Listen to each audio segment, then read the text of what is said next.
Et bonjour les amis, bienvenue pour un nouveau JT du Grenier pendant que je règle l'autofocus autofocant. Et après cette longue absence, je suis très heureux de vous retrouver, comme vous pouvez le voir sur l'écran. Le sujet va être lourd, profond et je l'espère passionnant, parce qu'effectivement, c'est en plein cœur de l'actualité. Salut les amis!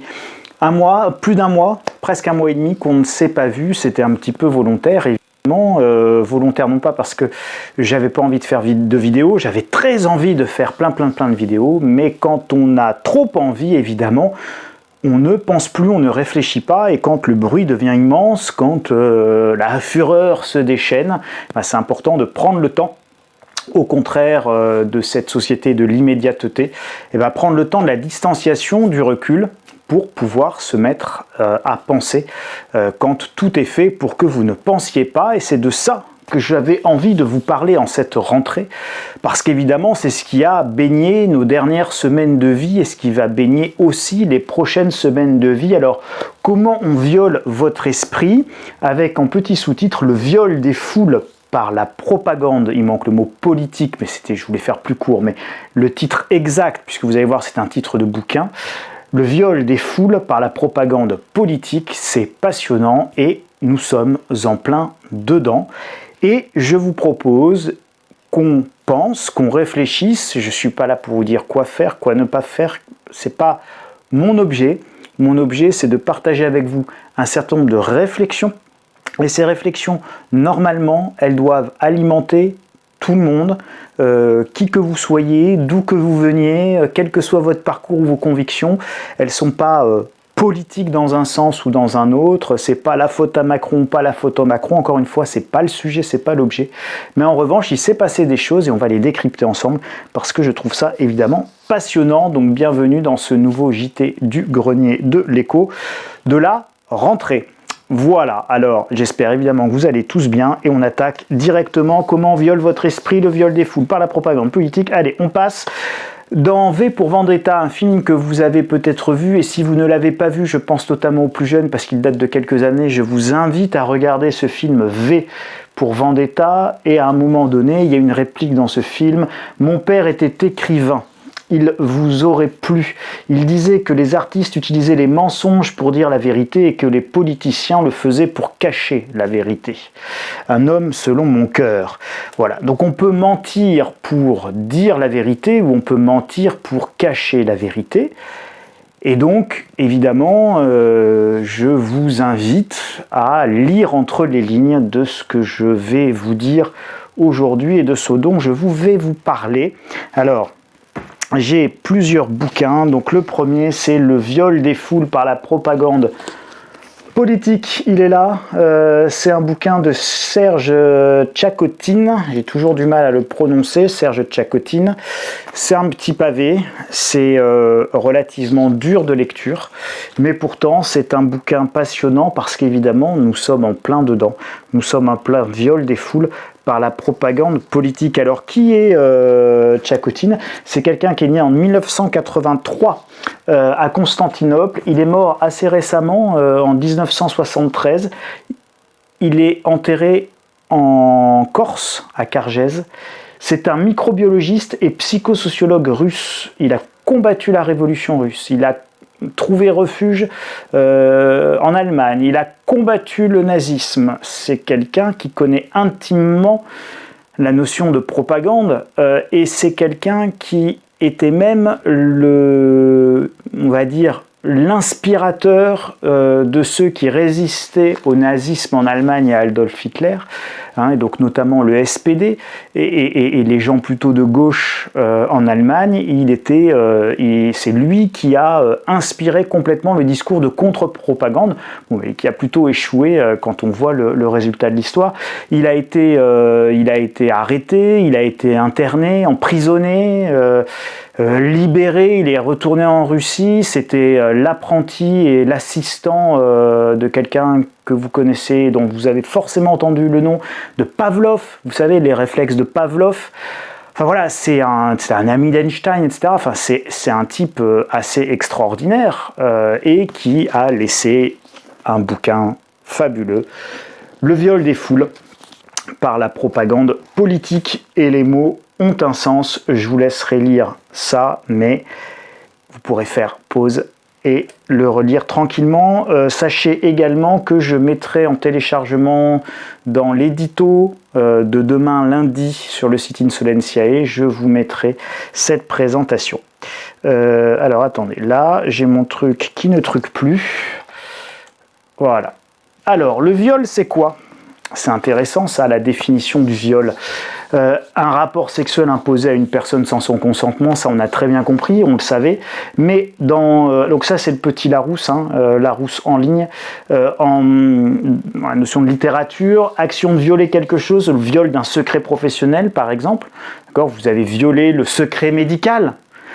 Vous avez révélé si quelqu'un a été vacciné ou non vacciné. Vous avez violé le secret médical, le viol du secret professionnel, le viol de la confession, le viol du secret professionnel d'un avocat, d'un médecin, etc. Et puis également le fait de forcer, de contraindre quelqu'un contre sa pensée, un viol de conscience par exemple. Je reprends, le fait de forcer, de contraindre quelqu'un contre sa pensée. Un viol de conscience.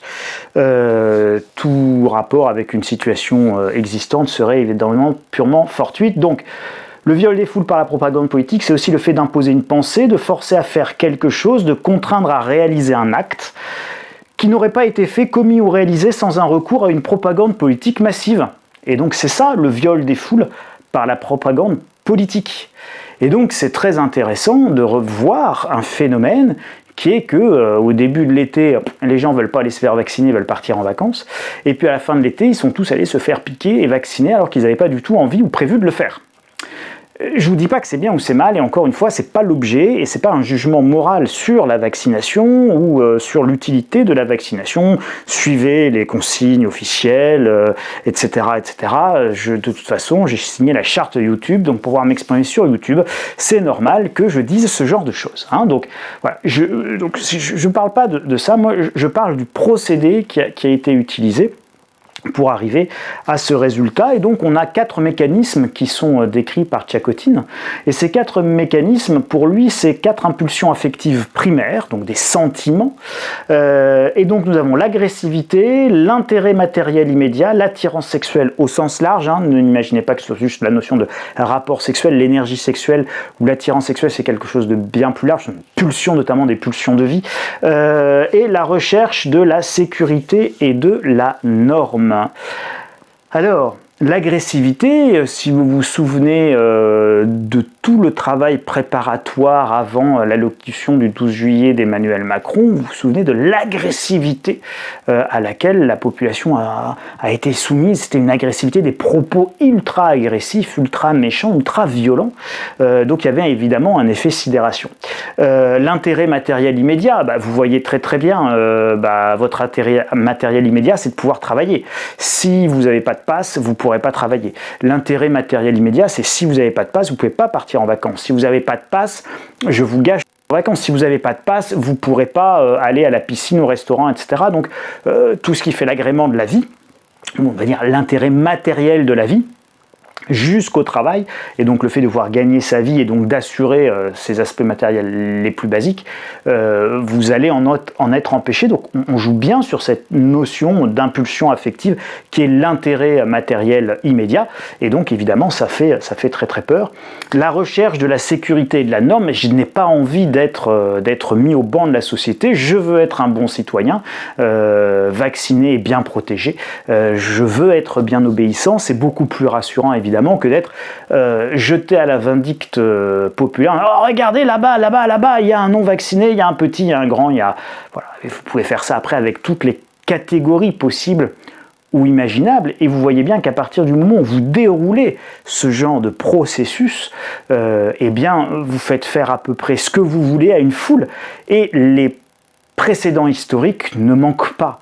Ce qui change éventuellement, et ce dont on peut parler, c'est évidemment de la finalité de la chose qui, a priori, n'est effectivement pas du tout identique. Et donc ça fait une grande différence. D'autres bouquins que je vous conseille évidemment de lire dans cette période. Alors j'ai pas tout à fait les mêmes éditions que ce que vous avez là, mais la psychologie des foules de Gustave Le Bon. Alors les travaux de Tchakotine, ils font tout à fait référence, mais ils vont beaucoup plus loin que ceux de Gustave Le Bon, qui est le premier en 1895 à publier la psychologie des foules et à travailler là-dessus de manière très scientifique. Donc Tchakotine va beaucoup plus loin. Je vous rappelle que Tchakotine, lui aussi, il est né dans les années 1880. Et donc 1895 pour la psychologie des foules, donc ils sont presque contemporains l'un de l'autre. Donc évidemment, les travaux de Gustave Le Bon sont la base aussi de la réflexion des travaux de Tchakotine. 1984 de George Orwell, la manière dont on maîtrise le langage, dont on forge et qu'on fabrique la pensée à travers les mots, à travers la réécriture des choses, de l'histoire, même des sciences, c'est remarquable. Relisez-le ou lisez-le pour les plus jeunes qui ne l'ont pas encore lu. C'est un chef-d'œuvre à lire à l'aune de l'évolution de notre monde actuel, et évidemment. Globalia de Jean-Christophe Ruffin, je vais vous faire un petit arrêt sur image pour Globalia, et je voulais vous parler également d'un bouquin de Bruno Patino, La civilisation du poisson rouge. Alors, de manière humoristique, on explique que la mémoire du poisson rouge, c'est 5 secondes ou 10 secondes. Donc, c'est pour ça que comme il retient jamais rien, le pauvre poisson rouge, il peut tourner indéfiniment dans un bocal en n'étant pas malheureux, puisqu'il n'a pas souvenir d'avoir fait déjà la même chose 1 million de fois. Et bien vous, c'est pareil, nous c'est pareil, nous sommes dans un petit bocal médiatique, bocal de la télé, et donc vous avez bien vu que nous sommes dans les chaînes info immédiates, et les chaînes info immédiates, une information chasse l'autre, et donc il n'y a plus jamais le temps de se poser, de réfléchir, de prendre de la distance, de se mettre à penser, à mettre les informations en lien les unes avec les autres. Et je vous rappelle que être intelligent, l'intelligence, ça vient du latin intelligare, qui veut dire faire les liens. Et donc tant que vous ne faites pas les liens, vous ne pouvez pas avoir une pensée intelligente. Vous avez quoi? Vous avez simplement une répétition de mantras et d'injonctions. Vous répétez ce que vous entendez, et plus on vous soumet à un flot incessant, plus en fait on neutralise votre capacité de réflexion, plus on vous sidère, et plus on vous fait ressembler à un poisson rouge qui est sans mémoire. Et quand vous êtes sans mémoire, par définition, vous ne pouvez plus faire de lien entre les choses, puisque vous ne les mémorisez plus, vous ne pouvez plus les exploiter, et comme vous ne pouvez plus les exploiter et plus faire les liens, vous ne pouvez plus être intelligent, et vous ne pouvez plus réfléchir. Et donc c'est pour ça que quand vous entendez certains slogans du type le premier des gestes barrières, c'est éteignez votre télé, allumez votre cerveau, c'est pas arrêter d'être informé, c'est pas ça, c'est prenez le temps de la réflexion et de la mémoire et des liens, et donc tout ça, ça se fait dans le temps long, et parfois ça nécessite de la distanciation, du silence, du retrait et de l'analyse distanciée des choses. Alors revenons à Globalia. La démocratie dans le Globalia est universelle et parfaite. Évidemment, tous les citoyens ont droit au minimum prospérité à vie. C'est un peu le revenu universel. C'est un bouquin qui a 15 ans. La liberté d'expression est totale. La température idéale. Les Globaliens jouissent d'un éternel présent et d'une jeunesse éternelle. Évitez cependant d'en sortir, car les non-zones pullulent de terroristes et de mafieux.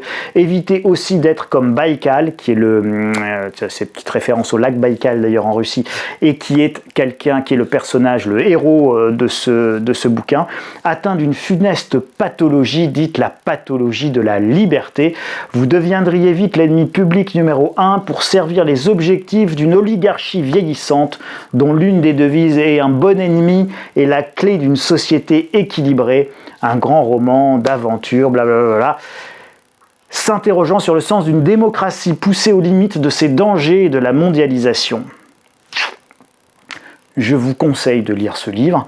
Il est savoureux. Il se lit comme un roman d'aventure. Vous allez le commencer, vous le quitterez que lorsque vous l'aurez fini. On aurait pu en faire un film extraordinaire, et Hollywood aurait pu se saisir de ce scénario qui est une dystopie, et qui est un peu la dystopie dans laquelle nous commençons à vivre, ou qui commence à poindre. Un bouquin remarquable que je vous invite à lire pour comprendre aussi ce à quoi nous sommes confrontés. Et c'est comme ça que vous allez être en mesure de comprendre ce qu'il se passe et de ne pas être la victime non consentante de la situation et des pensées que l'on veut vous imposer. La fabrication du consentement, un grand classique, Noam Chomsky, un grand monsieur du côté des États-Unis, quelqu'un qui réfléchit beaucoup, qui avait été un immense opposant à George W. Bush et à toute la folie guerrière américaine au début des années 2000, qui était consécutive aux attentats du 11 septembre 2001, et dont on voit 20 ans après, évidemment, encore les résultats désastreux, que ce soit avec ce retrait d'Afghanistan, la queue entre les jambes, ou que ce soit la situation en Irak, où on cherche toujours les armes de destruction massive de Saddam Hussein. Voilà, c'est quelqu'un qui a beaucoup pensé là-dessus et qui a donc décrypté la manière dont on fabrique le consentement, dont on forge, dont on fabrique la pensée, dont on rentre dans votre esprit pour vous faire penser comme on a envie que vous pensiez, et en vous faisant croire qu'en plus, vous le pensez par vous-même. C'est remarquable, il décrypte de manière chirurgicale tous les mécanismes, donc c'est à mettre en lien avec le bouquin de Tchakotin puisqu'il est beaucoup plus récent, celui de Chomsky évidemment, et donc c'est à mettre en lien avec celui de Tchakotin sur le viol des foules par la propagande politique. Ça, c'est l'actualisation moderne. Alors, la sidération. Beaucoup ont été tout simplement sidérés dans ce qui s'est passé cet été, a été sidérant pour énormément de gens. Donc la violence des propos, souvenez-vous de la sortie d'un type comme Emmanuel de Chypre sur les non-vaccinés, qu'il fallait qu'on aille les chercher, les gendarmes aillent les chercher entre deux policiers, deux gendarmes, pour qu'ils soient piqués et injectés de force, que ça leur plaise ou non. Donc la violence provoque la sidération. C'est un réflexe totalement humain. La sidération empêche évidemment la réflexion. Quand je suis sidéré, choqué, je suis quasiment en état de choc, donc je ne peux plus penser. Et donc ça me rend perméable aux injonctions qui sont des ordres. Et donc les injonctions ne sont plus critiquées, soupesées, analysées, parce que tout le processus de réflexion est bloqué. C'est exactement ce à quoi nous avons assisté. Et donc les gens obéissent en dehors de la volonté, parce qu'en réalité, ils n'ont pas le choix. D'accord ? Vous n'avez pas le choix, ils pensent qu'ils n'ont pas le choix, nous pensons tous que nous n'avons pas le choix. Nous devons travailler, nous devons avoir une vie sociale, nos enfants, nous ne voulons pas les priver d'une vie sociale, etc. Alors, on a une confusion immense qui se crée entre adhésion et obligation, et donc on est obligé, on le fait, mais en fait on n'adhère pas forcément. Et donc ça, vous allez voir qu'à mon sens, cette grande confusion entre adhésion et obligation est, je pense, à mon sens, une erreur fondamentale du gouvernement et de ceux qui ont fait tout ça. Et ça risque de revenir en effet boomerang, puissance 10, si les choses ne se passent pas très bien par la suite.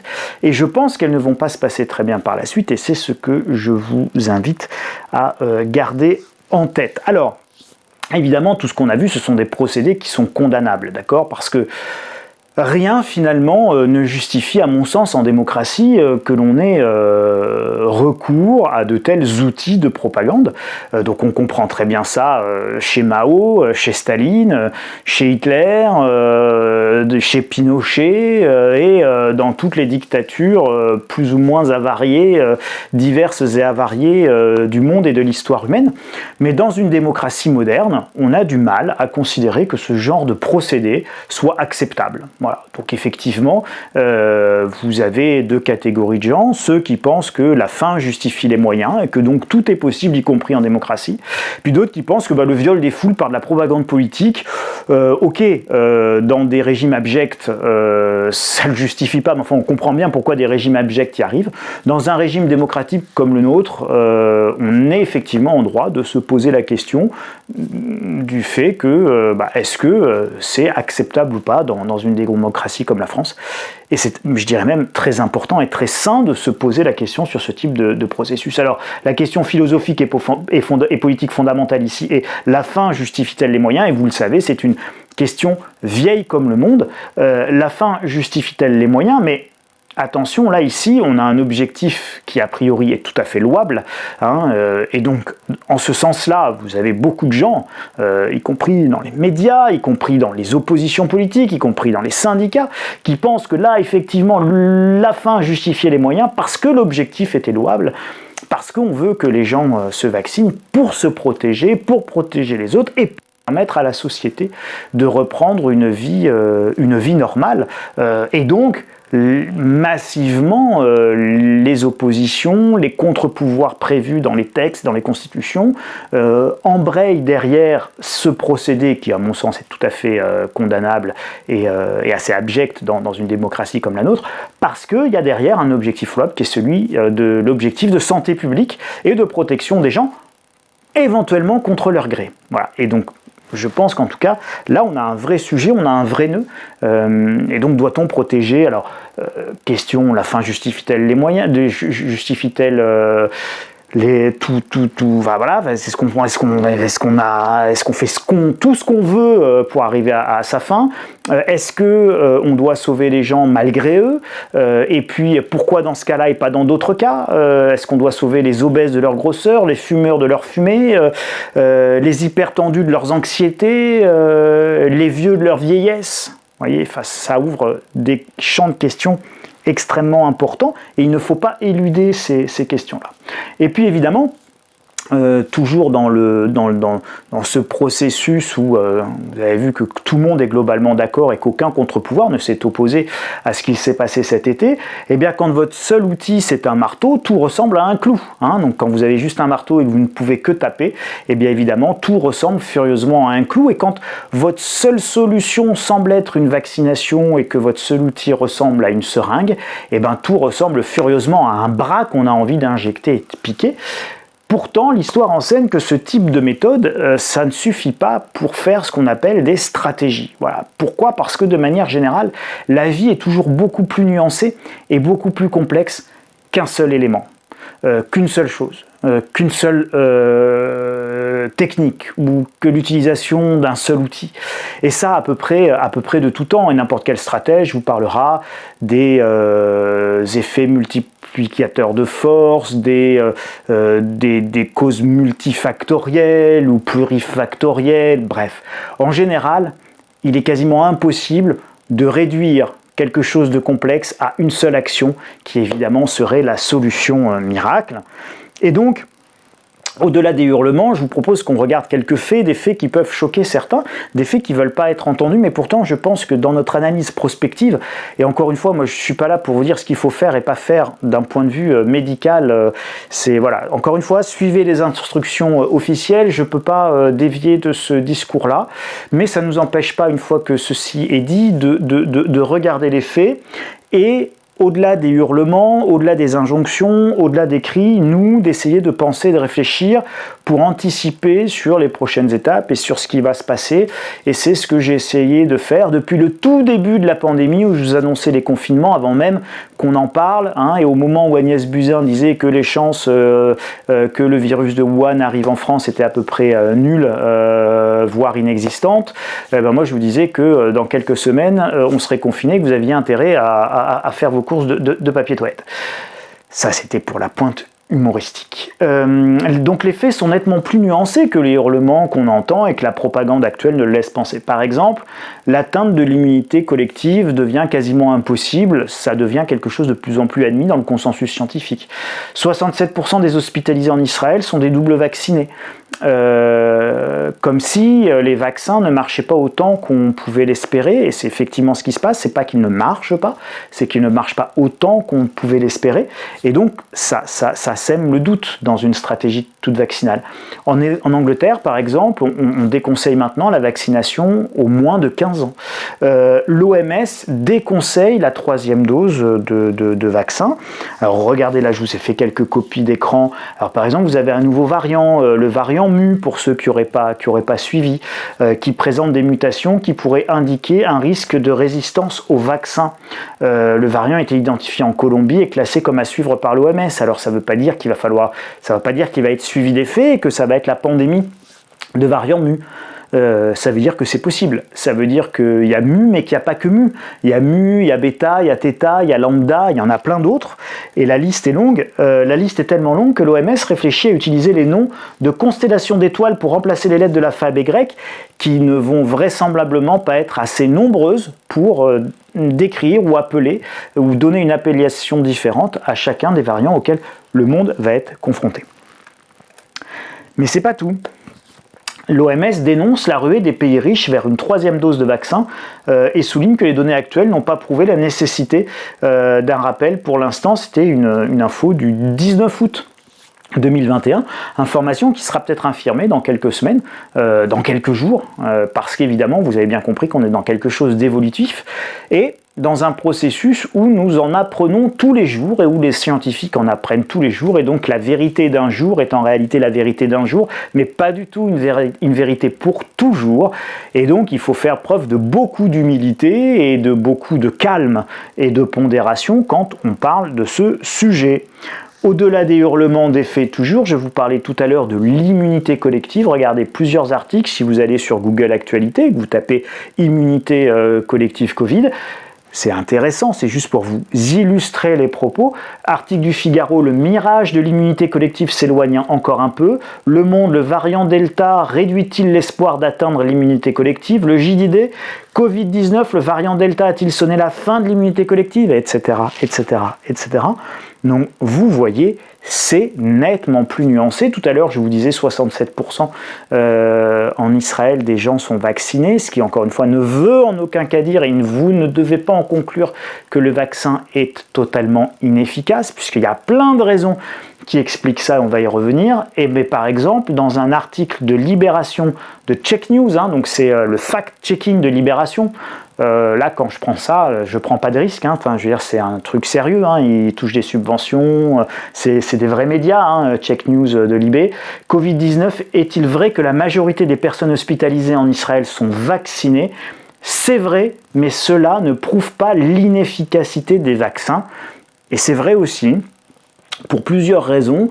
D'abord parce que le profil de la campagne de vaccination en Israël n'a rien à voir avec notre profil à nous et aux autres pays, puisque Israël a vacciné très fort et très vite tous ces plus fragiles il y a déjà très longtemps, c'était en décembre et janvier 2020, donc ils sont allés très très vite, donc en gros c'est une pointe comme ça, ils vaccinent presque tout le monde le même jour, j'exagère un peu mais c'est presque ça, et puis après ils vaccinent plus beaucoup, alors que nous en fait on a une courbe qui est très linéaire, on vaccine progressivement. Or, on est en train de se rendre compte que la vaccination, eh bien, les effets des anticorps de la vaccination ARN s'effacent assez rapidement, et donc au bout de quelques mois, en fait, vous n'êtes plus couvert, d'où cette notion de rappel, de troisième injection, de troisième dose, peu importe comment on appelle ça, de booster même, et donc là, dans l'article de Libé, vous avez même, notons que la semaine passée, le directeur de l'hôpital Herzog à Jérusalem a déclaré à l'antenne d'une chaîne nationale que 85 à 90% des hospitalisés dans cet hôpital sont complètement vaccinés. Donc, c'est vous montrer non pas que ça ne marche pas, mais qu'il on découvre un certain nombre de choses, et donc notamment que l'efficacité de 95% qui avait été tant vantée au départ, elle n'est pas au rendez-vous, et c'est évidemment une déception importante. Et ça remet en cause toute la stratégie du tout vaccinal en réalité. Alors, comment va-t-on s'adapter? Comment va-t-on faire? Et bien là aussi, il faudrait qu'on puisse commencer à réfléchir, à penser collectivement, tous ensemble, parce qu'évidemment, c'est une fois que tout le monde sera vacciné, qu'est-ce qu'on fait? Troisième dose, quatrième dose, cinquième dose, 15e dose, tous les 2 mois, tous les 3 mois, tous les 6 mois, pour les personnes fragiles, pas fragiles, bon, bref. Est-ce que techniquement c'est possible? Est-ce que ce sera le pass sanitaire rechargeable?